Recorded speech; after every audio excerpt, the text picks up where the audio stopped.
ReVitalized podcast. It's our 10th episode, actually, so it's very special. And we brought you guys on a very, very special guest. Yes. This is a good friend of ours, Tracy Gibbs. He wouldn't use this term for himself, but we're going to anyway. Yes. But he is a master formulator of natural supplements. Yes, he's excellent. I don't think I've heard of anybody, maybe heard, but I don't think I know of anybody alive today that does this job better than Tracy. So today we are carrying on the theme of, we use the word exposing, but it's kind of just like revealing everything going on in the supplement industry right now, because just like any other massive conglomerate industry, there's lots of good, lots of bad. And who better to give us the real cold, hard truth and the facts than the guy who does this for a living, probably in the top 1% of the planet, by far. You know, so without further ado, Tracy, we're very, very happy to have you on the podcast. Thanks for coming on. Yeah, thank you for having me. I love doing these exposés too, because the dietary supplement industry is full of charlatans, which is why it's got a bad rep among doctors, or bad rap, I should say, among doctors. But yeah, it's good to be on. Yeah, awesome. So we got a ton of questions, but just for everybody in the audience, everybody watching on YouTube and all these kinds of things, once we post live, would you mind just giving a little bit of your background, just like what's Tracy Gibbs' origin story? Yeah, sure. So I'm a pharmacognosist, and that is not a pharmacist. People mistake that all the time. A pharmacognosist is a doctorate degree. It combines organic chemistry and ethnobotany. Those are my two specialties. So I'm the guy that goes out and finds new bioactive ingredients from plants and discovers whether they have medicinal value or not. I worked for pharma for a whole 6 months and decided quickly that I was more a naturalist and wanted to go the natural route. So I took my training and schooling, and I've been developing and producing dietary supplements, skincare, hair care products for almost 29 years now. Wow. That's longer than I've been alive. Several research and development companies. I own a couple of manufacturing facilities.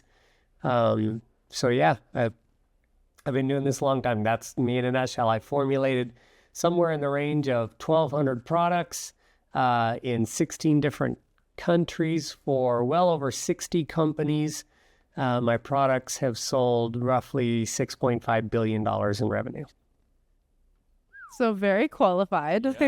So that's a rap sheet. Yeah, definitely. So in case anybody wasn't really clear on that, pretty much what Tracy just said, that if you have taken natural supplements, you have probably taken some of his products before. Somewhere along the line, perhaps, yeah. Okay, perfect. So something that was very, very interesting to us when we first met you and started talking, and all of our time we spent together, is your time in Japan. Yeah. We are very cool, liking samurai culture and katana swords and all those things. So you went to, how long did you study in Japan for? For 7 years total. 7 years. So yeah, you and can I've been actively working in Japan and for Japanese companies like Shiseido and Kanebo and some of those others, Mitsui, Busan, and throughout my entire career for 28 years now. And so how did that happen? Because you live in Utah. Well, typically you don't need to go to Japan, I live in Utah, to study stuff. I am Mormon, so I was a Latter-day Saint missionary in 1989 to 1991, and I was called to serve a Christian mission in Tokyo, Japan. So I learned and got my foundation and basis in the language, being a Christian missionary over there. And then after about 3 months, when I returned back to Utah, I decided that, hey, after being in Tokyo, Salt Lake City wasn't so great. And so I moved back to Japan and started going to school there and working there in a professional career there. Wow. That's awesome. Cool. That's amazing. So, so like, what is that like working in the natural health industry over in Japan? Like, that must be a pretty crazy cultural shift from over here. The cultural shift, yeah, but it's no different. Japan is a very Western medicine indoctrinated country. They have followed the United States that way very closely. Yeah. Albeit they do strongly believe in what's called Kampo Igaku. And Kampo is the traditional Japanese herbal medicine. In fact, compo medicine is drugs. You do need a prescription and a doctor's recommendation to buy them. And there are several very famous compo companies, one of which I worked for a short term. So they are more open to herbal medicine, or it's more widely accepted. In fact, for common things like stomach cramps, diarrhea, colds and fevers, the compo medicine in the pharmacies outsells the OTCs that we would normally use, like Pepto-Bismol or things. They have far better remedies in that arena that are more widely used and accepted. That's awesome. That's really cool. Cool. And then you also taught in Japan too for a long time, right? I did. In fact, the training course that you guys took, I taught live blood cell morphology for several years. And then I did teach a compo medicine class and iridology for 3.5 years. That's super cool. So what was that first time like? You're just getting into Japan. You're this natural health guy, and you don't speak the language naturally. Well, but you're teaching through a bunch of... By the time I got into natural health, I spoke the language. I mean, Okay. Outside of my Christian missionary experiences, which really taught me religious words and just how to communicate with people on day-to-day communication, when I did live back there in the professional sense and going to school and getting a job, it was a totally different learning experience. And it took me about another year before I felt comfortable with the language. Wow. But yeah, going to school and studying health sciences, I mean, my chemistry classes, genetic classes, biology, physiology, they were all, of course, in Japanese. So when it comes to medical vocabulary and everything, I'm very comfortable in Japanese. COVID threw me off for the first time in my life. I wasn't traveling to Japan 3 or 4 times a year. So I went 2 years without going to Japan, and it did chip at my language skills. My pronunciation sounds funny. I mean, my Japanese will tell. We couldn't tell. It sounds great to us. Yeah. Wow. I sound like an American now. An American trying. Oh, I see. So. Have you ever tried kind of speaking with a Japanese accent and then trying to speak with a Japanese accent in actual Japanese? Do you think that would help? Because it helps me with French. Really? So you mean speak English with the Japanese accent and then switch to Japanese? Yeah, but keep the accent because you do you know what I mean? I do, but that's so maybe because I spend so much time there, Japanese is like a second language for me. I think in Japanese. I don't think in English and speak Japanese. You think in Japanese? Really? Oh, in fact, it's hard. I am a horrible interpreter and translator. So if somebody's speaking English to me and then I'm supposed to interpret that or translate that for a Japanese speaker, it's really hard. Yeah. Because when I'm in Japanese mode, I think Japanese. Interesting. That's so cool. That's I never thought of it like this. Is Tracy Gibbs. He thinks in Japanese. That's awesome. I dream in Japanese too sometimes. It's funny. Wow. There's cherry blossoms blowing in the background. So do you think that you can... Is there anything that makes the way that you formulate supplements or the way that you work with companies now, is there anything that's unique to you, you think, that you have because of all your time in Japan that maybe you wouldn't have had if you just had your whole career over in the Western world? My work ethic, for sure. Now, that's changed. I've been in the United States for a long time, but when I first moved back from Japan, I had started my own R&D company by then, and it made me not a very good employer because I had really high expectations of my employees. Japanese employees, no questions asked, will put in 10 hours, 12-hour, 14-hour days, right? But companies also treat their employees well in Japan. And when I'm speaking way past tense, 20 years ago Japan, right? Modern Japan is more like America now. That employees jump around from company to company now. But when I was living there, it wasn't that way. You were hired by a company, you were loyal to that company, and they treated you well, and you stayed there for 25 or 30 years, right? So no, I mean, and it caused friction among a lot of my employees in the beginning. So I actually had to hire my dad, who had 200 employees in his own insurance company at one time, to be my vice president and manage my employees, because I just couldn't stand how lazy people were when I got here. You know, Wow. 8 hours a day. What are you talking about? I need this done. I need it done now, and you got to put in 14 hours. You know, that's Right.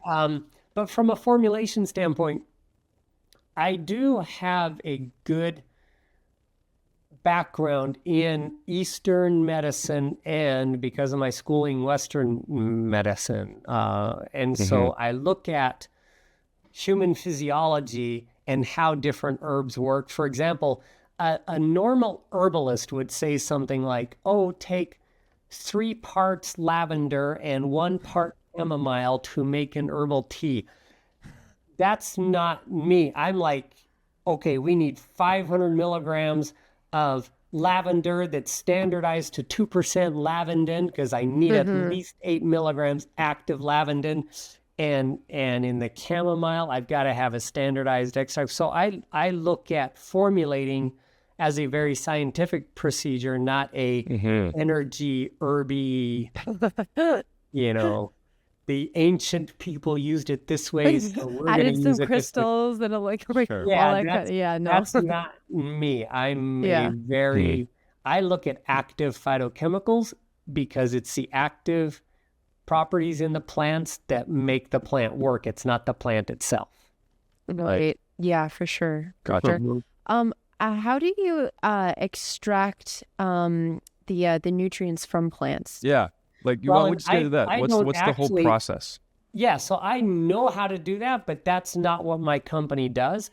But I know what to look for in, so I work with very specific companies. Because what I formulate are all natural, it's typically an ethanol or a water extraction, or the last 10 or 15 years, we've been using supercritical CO2 extraction methods, which are very clean, just a gaseous extraction method. Cool. But the companies and suppliers that I work for, they specialize in that. But what I look for is standardization in those extracts. When was the plant harvested? Because that will increase the bioactive compounds, right? Some things like echinacea root, you need to harvest in the spring. Other things like, well, and sage as well, but other things like peppermint or whatnot, you harvest just before winter, when all of those menthol ingredients are stored in the leaves and everything. So it's really important to find out when things were harvested, and then work with companies that you know have solid extraction processes, and that give you a certificate of analysis that tests for the active compound. So when I buy peppermint oil, I want to make sure that it's at least 40 or 50% menthol. So I want a really strong, high concentration of menthol. Or if I'm buying oregano, I want the oreganol, or whatever the active compound is in that herb. That's what I'm looking for. Right. And how do you go about looking for that? Is there like a standardized testing that you look for? Is it just about asking the right questions to the suppliers? Yeah. So, and again, every reputable supplier will test for those bioactive compounds and give you a certificate of analysis. Now, especially when something comes out of China, you just can't trust that certificate of analysis. You have to do your own third-party testing for it. Yeah. But there are some suppliers that I use, especially from the EU, France, Austria, Norway, where I have done enough third-party testing on their ingredients and have built that relationship of trust to where 50 or 60% of the time I will trust that C of A. Although my facility still does third-party testing, but I buy from these suppliers, and I'm very confident that the test results I get are going to match their C of A. That's awesome. C of A meaning That's awesome. certificate of analysis. Sorry. Right. Yeah. Right. Yeah, it's awesome that you look at all those details. Like it really like showcases also like not just in like your expertise, but also your work ethic, to make sure you look at like everything that's important. And also too, just there's usually a lot more to it than just on the surface or what's in the ingredients list. Like one of the things that we'll tell people all the time when they're picking out a supplement the ingredients list is one part of it, but then you have to find out, like you said, where it's sourced from, when they source it, what time of the year, how old the plant was, how many different stages of testing they have, but then also like how they processed it. I mean, you mentioned a few different methods of extraction and things like that, and there's definitely some that have much less denaturing done to the active ingredients and the plants themselves and others and those kinds of things. And so a lot of the time, I think people will just they'll go to the superstore, they'll go to the pharmacy, they'll go to a health food wellness place, and then they'll talk to whatever clerk is there that knows the labels on the shelves and all those kinds of things. And then they kind of use that as like their first piece of information because this person was trained on the marketing packet for whatever brand they're promoting at the store. And so they can answer questions on like vitamin C and things like that. And it's a lot more than most people know because just the education on all these things is very, very, very limited in the public sphere, I would say. But just so for the audience and for everybody watching, like what would you say would be some standardized things that anybody could do, like that doesn't have your experience or your background and knows all the perfect questions to ask? But like what would be some things like to check look for? Yeah, like in a good company, in a good brand, in a good specific product, those sorts of things. Yeah, it's really hard because marketing is, and the FDA standards in the dietary supplement industry are insufficient just to tell if something's quality or not by looking at the product and the package and the label. I hate to say this because it's not always the case, but it's a good indicator is look at the price. All of these independent third-party testing that I just talked to you about, they all cost money. Yeah. And reputable suppliers are more expensive than the cheap Chinese crap, okay? So if you're buying something from, supercheap.com, you're going to supplements for us, it probably is. Yeah. That's funny. And, I mean, if your supplement is under $40, anything, a good whole food quality multivitamin, for example, a good one's going to be in the $65, $70, $80 range. I know that sucks to hear, but it's going to be. Like a good herbal detoxification product is going to be in the $40 to $50 range for a good one. Now, there are some retail brands out there that play on that and scam you and sell you really expensive products that have nothing but horse crap in them, okay? That would probably not taste very good, I'm going to be honest. Yeah, those companies are far and few between because most of the scammers go for the masses and for the quick scam. And so it's the BOGO, it's the buy one, get one free. It's say, hey, we have a free sample to send you. All you do is pay shipping. Then the stuff inside is crap, Yeah. Because that means their COGS, their cost of manufacturing or cost of goods sold is lower than $4 or $5 to make the stuff. Most of them may even be in the $3 range. And look, the bottles and things right now, I mean, since COVID, bottles are expensive. These bottles cost us 60 cents and the lids cost 25 cents now. And the desiccant is like 12 cents. I mean, you got $1 just in the packaging right now, another $1 into the actual capsules themselves if you've got 90 capsules. So if your total COGS are $3 or $4, that means the insides are a couple bucks, which is cheap garbage. So it's look at the price first and foremost, and then second, look at the actual ingredients and see if they're standardized. So for example, you'll have something that says turmeric root extract, right? Turmeric root is really popular right now for its anti-inflammatory properties. But after turmeric root, you want to see parentheses curcumin, which is the active phytochemical in turmeric.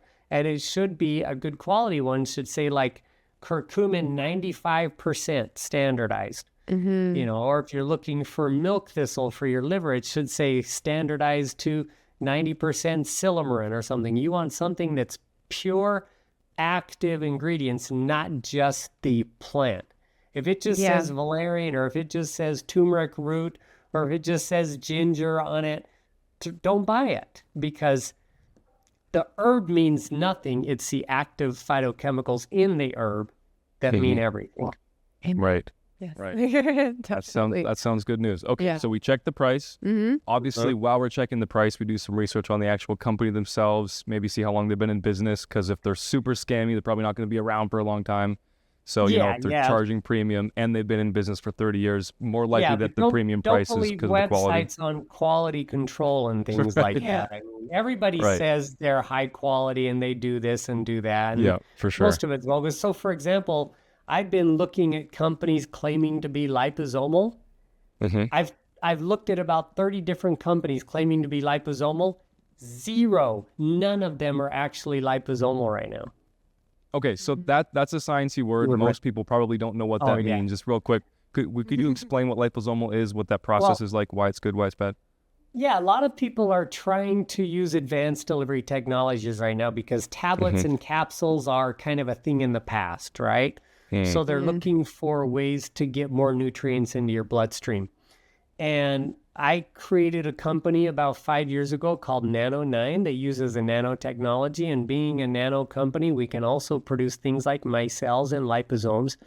And liposomes are where you can encapsulate the active ingredient like curcumin or resveratrol or even something as simple as vitamin C in this little fat bubble, completely encapsulate it. And your body loves fat and recognizes fat, so a liposomal technology will increase the absorption of almost any active ingredient you can encapsulate with that.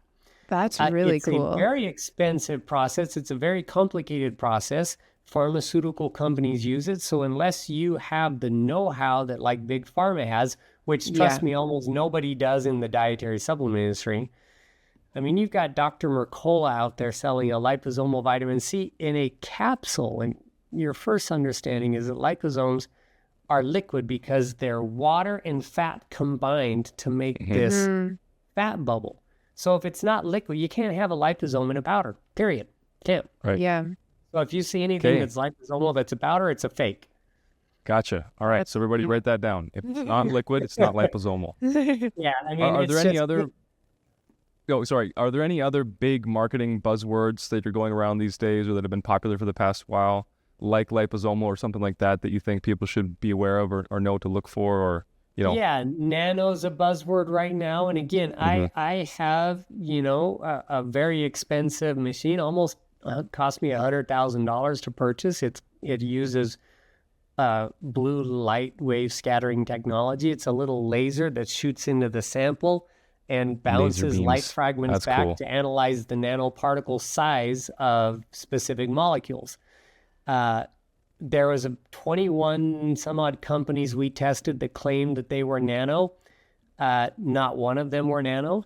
Wow. So nano's a buzzword that I would avoid right now unless it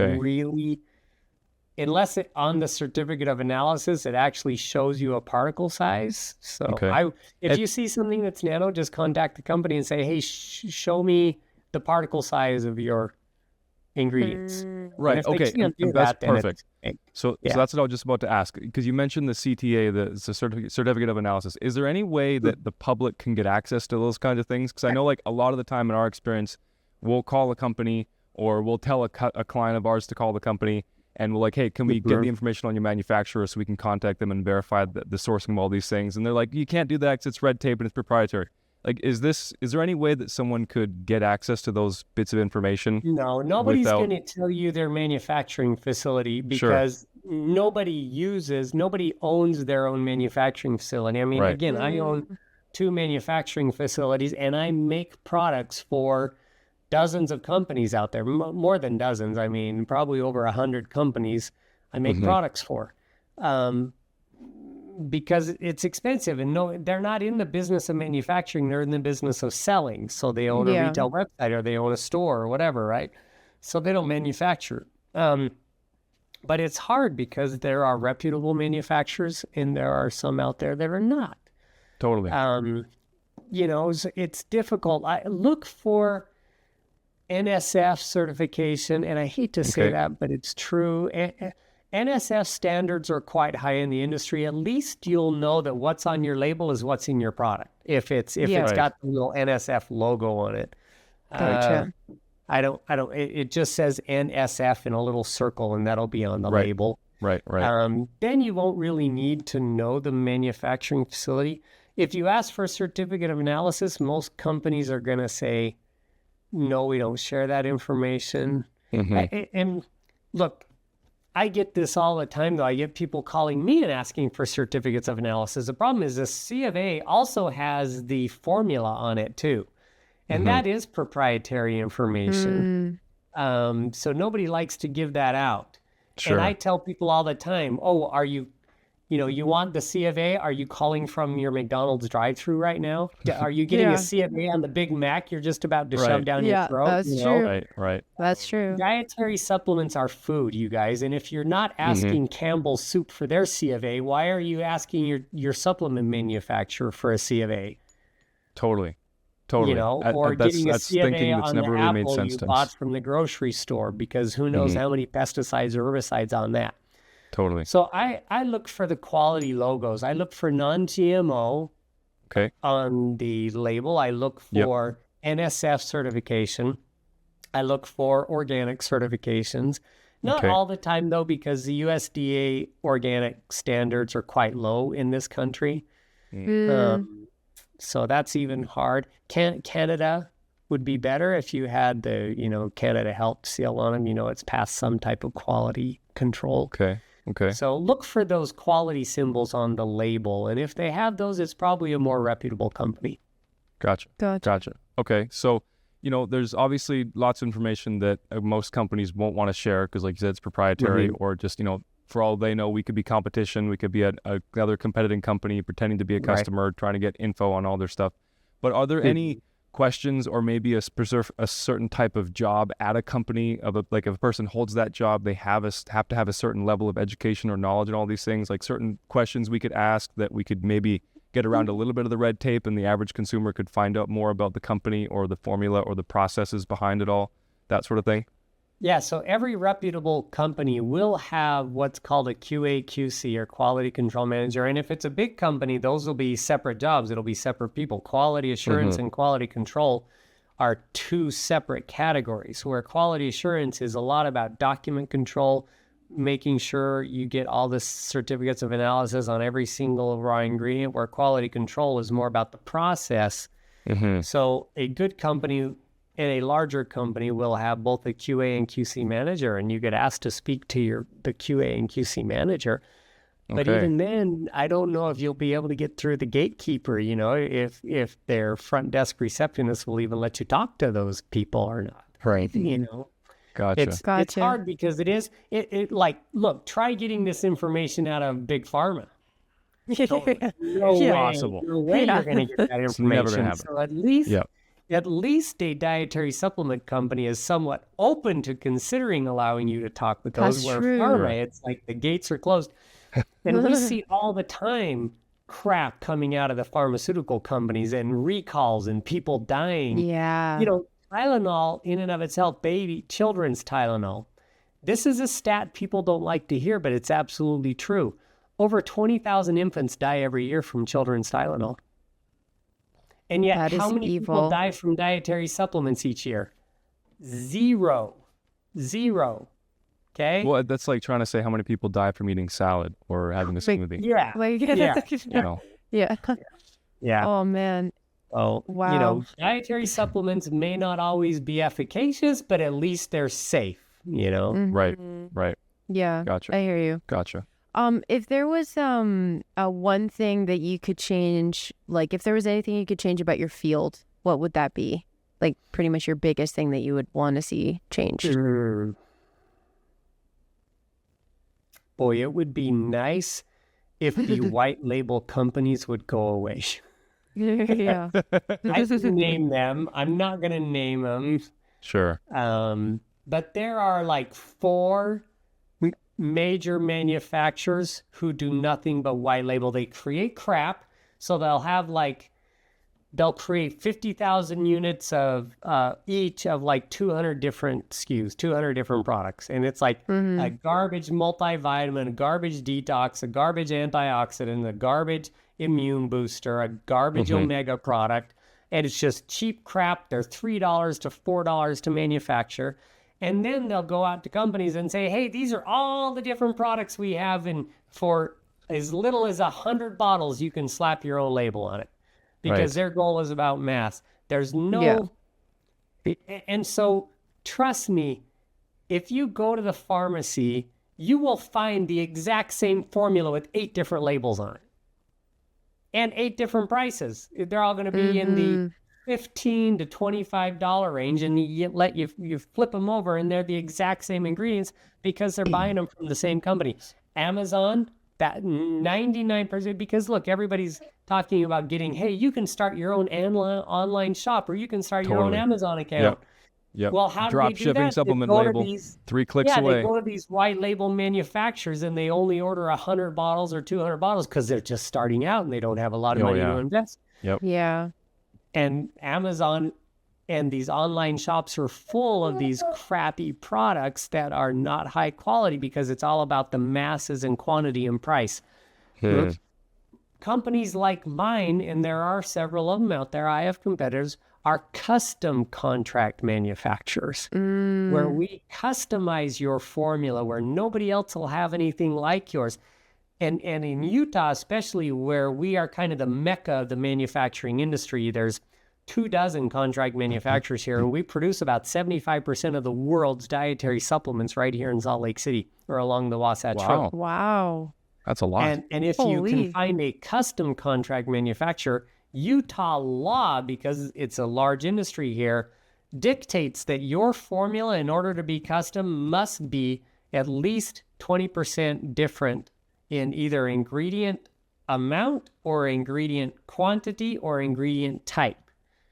So you will not see anything like your formula if you order from a custom contract manufacturer. So look for uniqueness in formulas. Look for things that make the formula stand out and that just doesn't read like ABC soup, that you've seen 100 times, in Costco or on Amazon or things like that. So look for uniqueness in the formula, and then you will know that it's probably a little higher quality than just your alphabet soup formulas. So Gotcha. That's a great way to describe it too. So I know that you also have formulated for things like skincare and hair care. So obviously the beauty industry is a whole other topic in and of itself. But what do you think is one of the biggest things that women specifically need to look out for in terms of like beauty care and stuff and all these products that are so heavily marketed towards us, even when we're quite young? Look for carcinogens. I'm not even going to say watch out for preservatives, because look, there are some countries, especially the United States, that by law you have to have preservatives. And if you're not using preservatives in your skincare, then you have tiny single-use individual wrappers. That's the only way to preserve an all-natural skincare product. So even the all-natural companies, if they come in a whole bottle or jar, like I've got some over here I'm working on. Let me pull some of these out. Well, these are just samples and whatnot. So, I mean, if you're coming in a jar like this, you're going to have some preservatives in it. Now, I like using natural preservatives. I'll use like rosemary oil or vitamin E or things like that. But even then, your shelf life's less than a year. But if you're not like in individual tiny packages, then you've got preservatives. So the most important thing to watch out for would be carcinogenic agents. Parabens. Parabens are a big one. Propylene glycols. In fact, I think most people have heard this study, and if they haven't, well, here's a first time for you. But they actually took biopsies of breast cancer from the lymph nodes right in the armpit and breast area. And when they did an analysis of those cancerous cells in breast cancer, 100% of those cells contained parabens. 100%. And parabens are a known carcinogenic agent, and they're found in your deodorants, which is right where your lymph nodes are next to your breast. So your armpit and the side of your breast area. And this applies to men too. Men don't necessarily get breast cancer as much as women do. The numbers are increasing though, but it's from the aluminums and the parabens that are in our skin creams and lotions and deodorants and things like that. So that's what I would watch for, is find something that does not contain carcinogens. That would be the number one thing I'd look for. That's awesome. That's very helpful. Yeah, I won't even really use deodorant. I'll use lime. Like I'll just like it's actually very effective. It works. And then if you eat a I clean, use essential oils too. I'll splash some like orange or lemon or lime essential oil and splash them on my armpits. You know, we're good to go. You smell like an orange pill all day long, and it's a great smell. I still like oranges though, you know. but at least you don't, stink. So Yeah, exactly. And also on deodorant too, another thing that we always talk about is because like, we're really big on detoxification, all those kinds of things. Like there's a reason why your body can sweat, and the fact that there's all the pores underneath your armpits, you sweat a lot throughout there, because that's a way that your body can detoxify itself. And when you take on a bunch of gel-like deodorant or some creams or whatever, and you clog up all your pores, it makes it way harder for your body to release all those things. So you have to buy more. And then you get a buildup in the area, and then people get sore, they get swelling, all that stuff. Yep. So think of the actual term deodorant is not a bad thing. I can use essential oils for a deodorant, but when I use an antiperspirant, that means anti-perspiration. So I am now blocking and clogging my pores that are meant to breathe and meant to sweat. So if it says antiperspirant, avoid it entirely. And if it says deodorant, just make sure that it doesn't have carcinogenic agents. Right. And so you mentioned that one of the biggest things everyone should look out for, well, women, I guess more so than men, for the beauty products and stuff is carcinogens. One of the things that we'll tell people to do is to kind of familiarize themselves with a platform called PubChem, because it gives them lots of information on if something is a carcinogen or not. You can type in individual chemicals and ingredients and all those things. Do you have any go-to resources or anything like that you'd recommend people to go learn from, any books to read, things like that, to find out if something even is a carcinogen? To look into, PubChem is a good one. But I also want to tell people, don't believe everything you hear on the internet. Sure. Because there are some cuckoo wacko extremists out there that think things like sodium is bad for you and causes that boggles my mind. That is craziness. I was just watching a post the other day where somebody was saying, sugar causes cancer, so cut out sugar, and or they were saying carbohydrates, and I was like, wait, guys, blueberries and strawberries and raspberries and broccoli are carbohydrates, and they're sugar. They convert to glucose in your body, and you can't cut those out. If you want to be specific, say white sugar, but even then, white sugar doesn't cause cancer. It's if you eat too much, it may cause diabetes. So avoid the extremism. If something is natural, so for example, like sodium bicarbonate or even I was looking at, magnesium stearate. I saw a whole website of how magnesium stearate is so awful for you. And I'm like, wait a minute, magnesium is like one of the more common elements on the planet. Your body needs it. It helps with like leg cramping. It helps you go to sleep. It helps you have proper bowel movements and everything else, right? And stearate or stearic acid is a natural plant source of magnesium. So magnesium stearate, who in the world started the rumor that magnesium stearate is bad for you is an idiot. He doesn't know basic science, plant biology.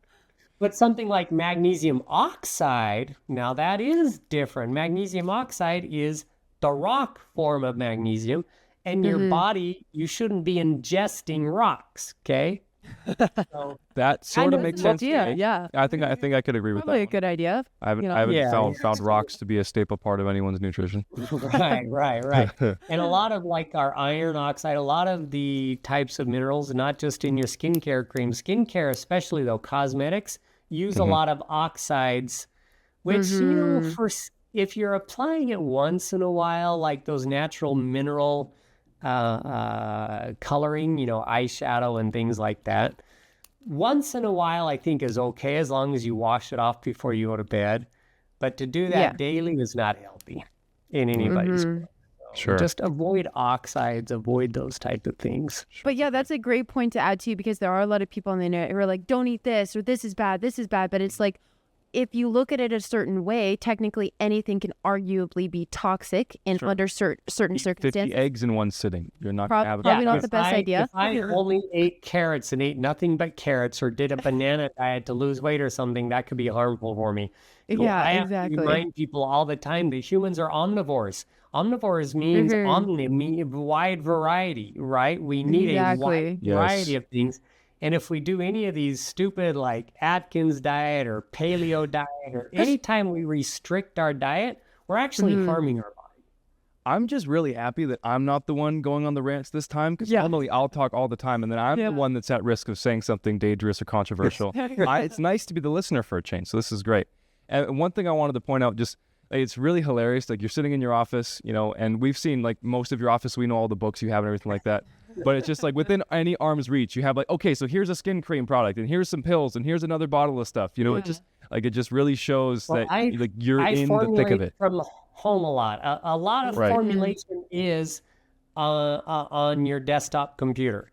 And then once you get a paper formulation, then I take it down to my lab, which is about 30 minutes from here, and I'll put it together and see if it works. And if it doesn't, I go back to the drawing board. So I work from home a lot. And also all my resources, you can see all my little herbal books back there. Tons of books. Often I got a little microscope right there, which you guys also know how to use now. Yes. Totally. Sometimes I do plant identification and things like that right here at home. So that's awesome. So okay, so we're looking at the price. We want to make sure that it makes sense logically for them to be able to charge what they're charging if they're using quality ingredients. So if it costs them, you know, $2 to make, they have a lot more wiggle room to make the product cheaper. If it costs them $10 to make, they can't sell it for $20 because there's no profit. The company won't stay in business. So look at the price, you know, look at the longevity of the company. That's something else that you mentioned.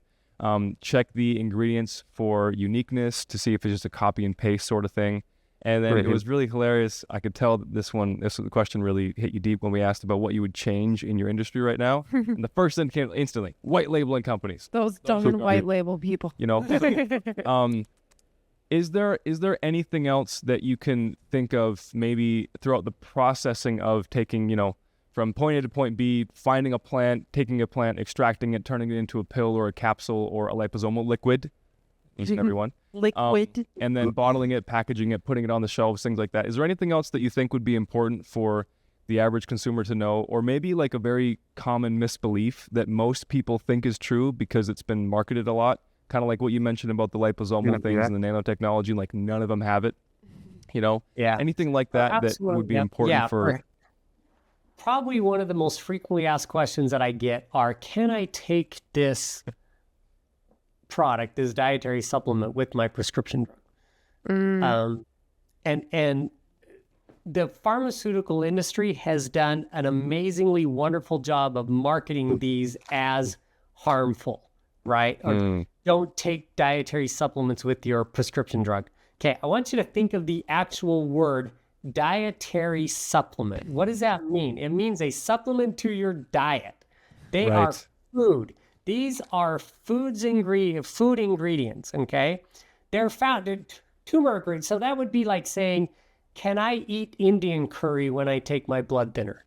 Right. There's 1 billion Indians. Well, 1 billion Indians don't take blood thinners, but there's probably 100 million Indians taking blood thinners, right? Sure. And eating Indian curry 3 times a day, because that's what they eat over there, the turmeric root.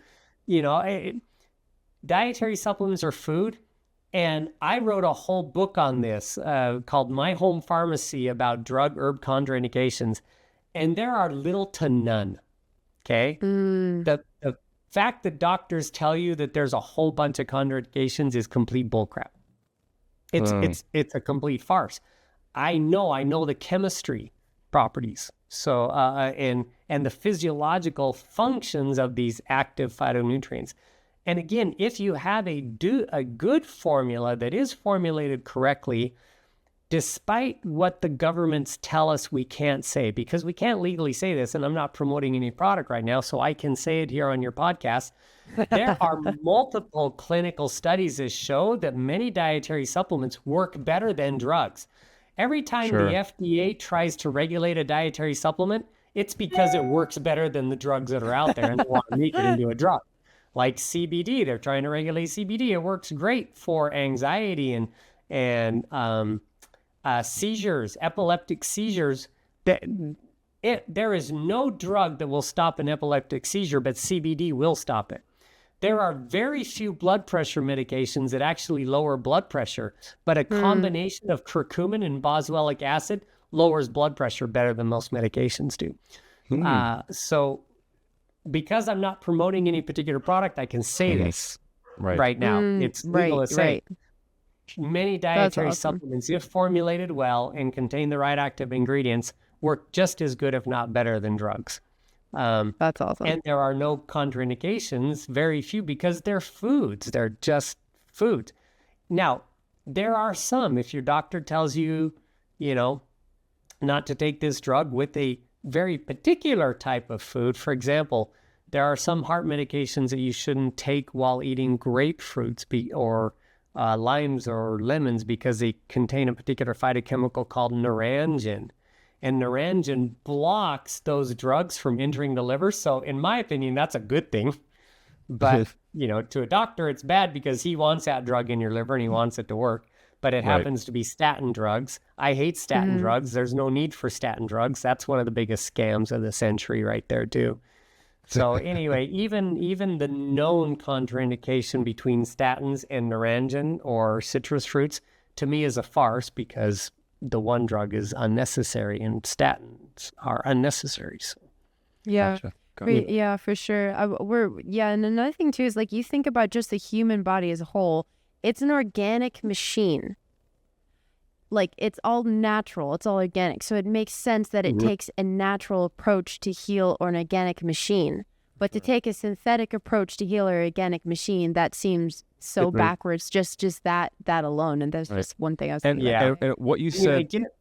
Go. Let you go first. I was going to say, I get why that started because the whole approach of medicine, of Western medicine, is to create homeostasis in the body, right? That's the fundamental science behind Western medicine. Create homeostasis.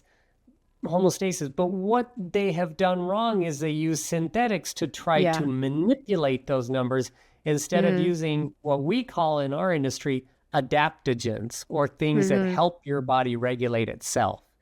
So exactly what you said, Al, using natural things to create homeostasis is so much better than using synthetic things to force homeostasis. That's our entire philosophy and everything we do. It's every decision we make, every bit of the programming we have, anything in the diet, in a detox, through exercise, anything that we do.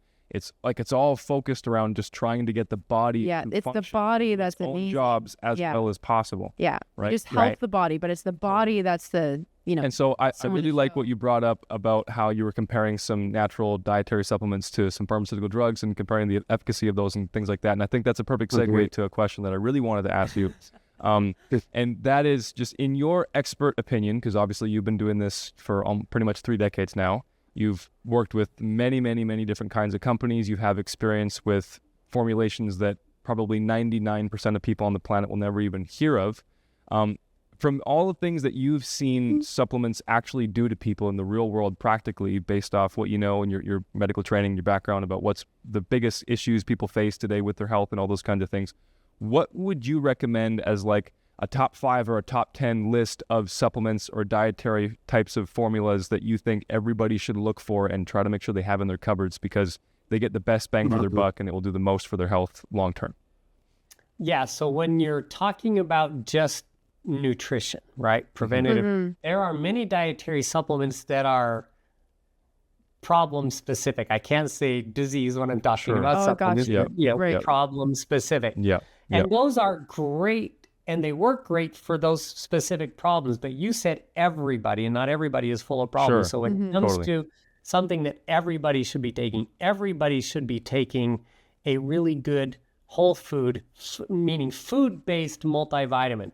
I don't mean your synthetic chem lab project that says vitamin B1 as thiamine monohydrate, vitamin B2 is riboflavin-5 phosphate. Also, no Flintstone gummies? No Flintstone gummies? Flintstone gummies or one a day, or even the stuff you're getting at, Costco, Walmart. 95% of multivitamins are synthetic isolates. Exactly what we just talked about Big Pharma does to try to use synthetics to bring homeostasis to the body.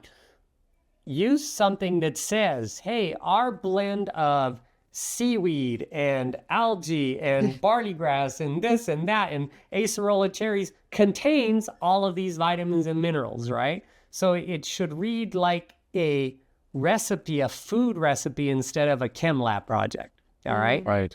Right. Everybody should be on a whole food because we, number one, don't eat the way we know we're supposed to eat. Nobody does. Everybody cheats. Everybody eats crappy food.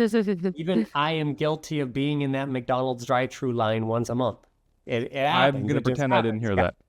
I have a 6-year-old and she wants chicken nuggets sometimes, when we're traveling or whatnot. And I think everybody does that for the most part. And secondly, even if we eat whole, organic, great food, the nutrients just aren't in the soils anymore because of our farming practices. And so, and we live higher stress lifestyles than anybody else has and higher demanding lifestyles. So we all need a multivitamin. I would also look at omega fatty acids, and I just don't mean omega-3, just fats in general. We have become a fat-free society. Everything is low fat or no fat, and people forget that fat is good for you. Your body needs fat. Your body doesn't need carbs, but it needs fat. Carbs are a great source of quick energy, but fat is that long-lasting energy that your body knows how to use. And so good, healthy fats in the form of whether it's fish oils or sea buckthorn oil or, any of these healthy oils that contain omega-3, 5, 6, 7, and 9. So look for something that's a complete oil or omega and not just omega-3 because that's a extraction process again. Right. Enzymes. Enzymes are that missing key to proper digestion. Enzymes are massive. So get on a good enzyme product.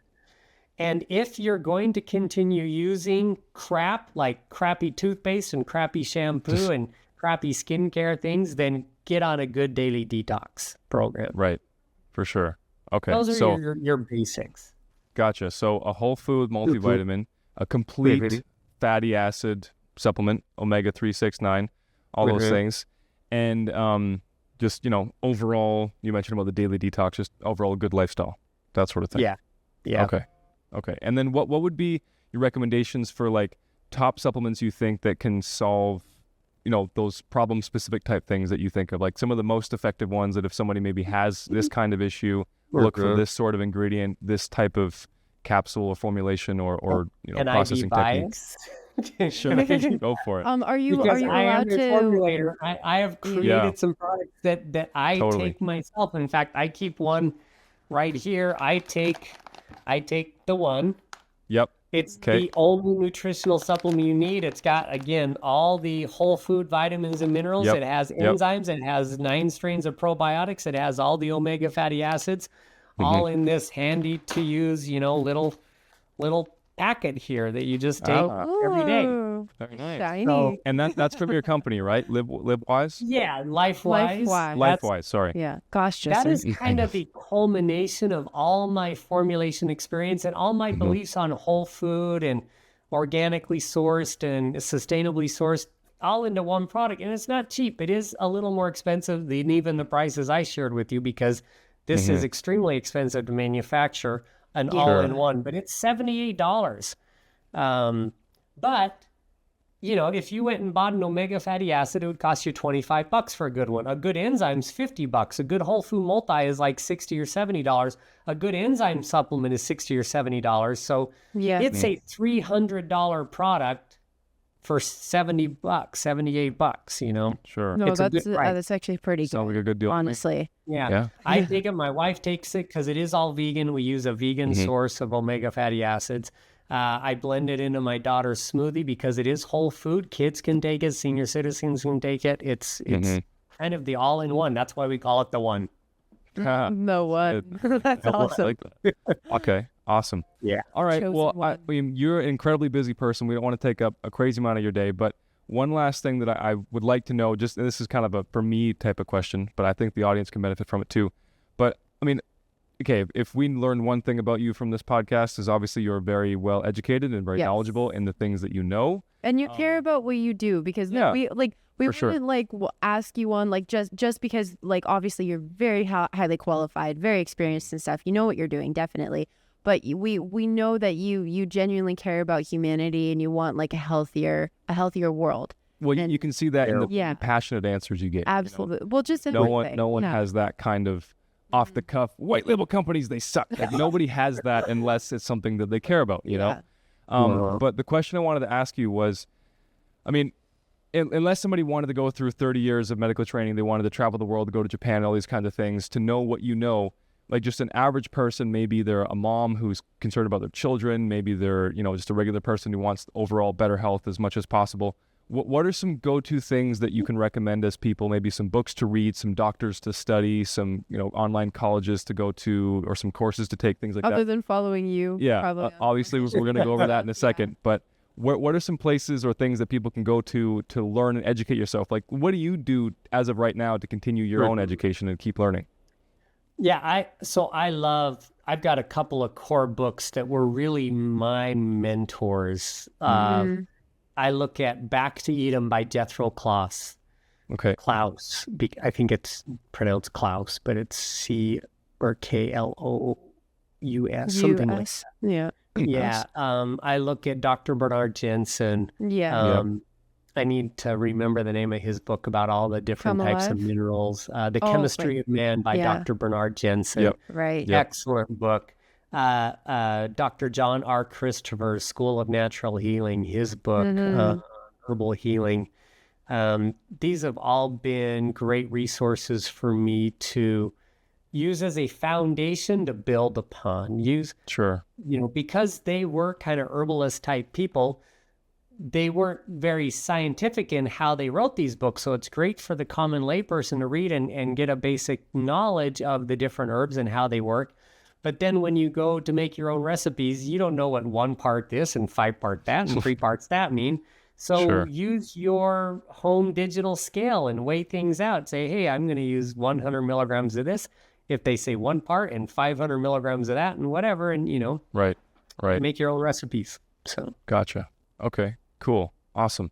So those are some lovely books. And then if somebody wanted to, they're like, listen, we just spent an hour listening to Tracy, but that wasn't nearly enough. Where can people go to contact you, to get in touch with you, to learn from you? Like what do you have going on in the world? If you had your 5 minutes of fame, what would you want to talk about and share with the world? Yeah, so I am on most of the social media channels. You can find me at tracygibbs.org. Yep. But I'm also on Facebook, Tracy Gibbs Formulator. You can find me on Facebook. On LinkedIn, I think LinkedIn is just Tracy Gibbs. I'll pop up on LinkedIn like that. Okay. I have an Instagram account. I don't really use it like you do, Elle. You've got lots of followers. I think I have like 400 followers on Instagram because I never post.